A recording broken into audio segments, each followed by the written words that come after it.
শীতকালে অজু করাটা একটু কষ্টকর, কষ্ট হইলেও অজু করে নামাজ পড়তে হবে। অনেকে অজুর ডরে শীতে পানি লাগাইতে হবে, গোসল করতে হবে, এই ভয়ে নামাজ পড়ে না, ওঠে না।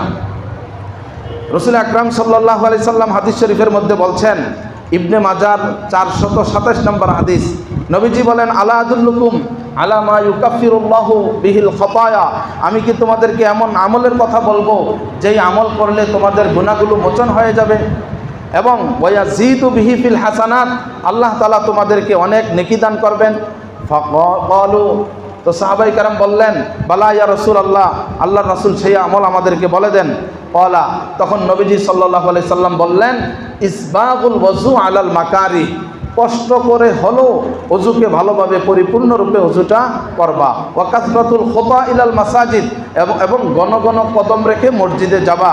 ওয়া ইন্তেজারুস সালাহ বাদাস সালাহ, এবং এক ওয়াক্ত নামাজের পরে পরবর্তী ওয়াক্ত নামাজের জন্য অপেক্ষা করবা, ইন্তেজার করবা।